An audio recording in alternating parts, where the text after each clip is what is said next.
நம்ம எல்லாருமே நம்ம லைஃப்பில் அட்லீஸ்ட் ஒரு தடவையாச்சு என்னடா அது நம்ம போடுற எஃபர்ட்லாம் வேஸ்ட்டாகவே இருக்குது, நம்ம போடுற முயற்சிக்கு எந்த ஒரு பலனுமே கிடைக்க மாட்டேங்குது அப்படின்ட்டு யோசிச்சுருப்போம். நானுமே யோசிச்சுருக்கேன். இந்த டைமில் தான் நான் ஒருத்தவங்களை பற்றி தெரிஞ்சுக்கிட்டேன். அவங்க யார் அப்படின்னா ஜேகே ரவுலிங்ஸ் அப்படின்ற ஒரு ஃபீமேல் ஆத்தர் தான். இவங்க யாருன்ட்டு பார்த்தோம்னா ஹாரி பாட்டர் அப்படின்ற ஒரு ஸ்டோரி எல்லாருமே கேள்விப்பட்டிருப்பீங்க. அந்த ஸ்டோரியோட ஆத்தர் இவங்க தான். ஜேகே ரவுலிங்ஸ் அப்படின்றவங்க இந்த ஹாரி பாட்டர் ஸ்டோரியை எழுதி பப்ளிஷ் பண்ணுறதுக்கு ரொம்பவே ஸ்ட்ரகிள் பட்டிருக்காங்க. 12 பப்ளிஷர் அவங்க மீட் பண்ணியிருக்காங்க. அந்த 12 பப்ளிஷருமே அவங்க ஸ்டோரியை ரிஜெக்ட் பண்ணி அவங்க எல்லாருமே காமனாக சொல்லியிருக்க விஷயம் என்ன அப்படின்னா, இந்த ஸ்டோரி செல் ஆகாது, ஸோ ப்ளீஸ் டோன்ட் ட்ரை அப்படின்ட்டு சொல்லியிருக்காங்க. But she never give up because she has a daughter, she has to grow her daughter. அவங்களுக்கு ஒரு பொன் குழந்தை இருக்குது. அந்த பொன் குழந்தையை அவங்க தனியாக தான் வளர்க்கணும். அதுக்காக அவங்க சம்பாதிச்சே ஆகணும். ஸோ அதனால் அவங்க கிவ் அப் பண்ணாமல் தொடர்ந்து ட்ரை பண்ணிக்கிட்டே இருக்காங்க.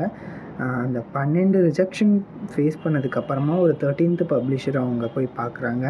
அந்த 13th பப்ளிஷர் அவங்க ஸ்டோரி அக்செப்ட் பண்ணி அதை பப்ளிஷும் பண்ணுறாங்க. பப்ளிஷ் பண்ணதுக்கப்புறமா அந்த ஸ்டோரி இப்போ எந்த அளவுக்கு ட்ரெண்டில் இருக்குது அப்படின்றது நம்ம எல்லாத்துக்குமே தெரியும். ஸோ அதுதான் ரிஜெக்ஷன்ஸ் அப்படின்றது எல்லாருமே ஃபேஸ் பண்ணக்கூடிய ஒரு விஷயந்தான். ஃபெயிலியர் அப்படின்றது எல்லாருமே ஃபேஸ் பண்ணக்கூடிய ஒரு விஷயந்தான். நீங்கள் யோசிச்சு பாருங்கள், ஒரு 5th ஃபெயிலியருக்கு அப்புறமா, ஒரு 5th ரிஜெக்ஷனுக்கு அப்புறமா, அல்லது ஒரு 12th ரிஜெக்ஷனுக்கு அப்புறமா ஜேகே ரவுலிங்ஸ் இனிமேட்டுக்கு இதை ட்ரை பண்ண வேணாம், நம்ம இதை விட்டுட்டு வேறு எதனா வேலைக்கு போகலாம் அப்படின்ட்டு யோசிச்சிருந்தாங்கன்னா இன்றைக்கி ஹாரி பாட்டர் அப்படின்ற ஒரு ஸ்டோரியே நம்மளுக்கு தெரிஞ்சிருக்காது, இருந்திருக்காது. ஸோ நம்மளாம் எங்கே தோற்று போகிறோம் அப்படின்னா, என்னடா இது வருஷ கணக்கில் ட்ரை பண்ணிகிட்டே இருக்கோமே, ஃபெயிலியர் தான் ஃபேஸ் பண்ணிகிட்ருக்கோம், இதை விட்டுறலாம் அப்படின்ட்டு அதை விட்டுறோம் பார்த்தீங்களா, அங்கே தான் உண்மையிலேயே நம்ம தோற்று போகிறோம்.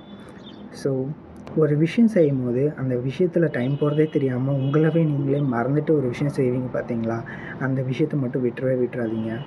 லைக் உங்கள் ஃப்யூச்சருக்கு சக்ஸஸ் ஆகக்கூடிய விஷயத்த சொல்கிறேன். ட்ரை பண்ணிகிட்டே இருங்க. Keep trying. One day you will be a successful person. Bye.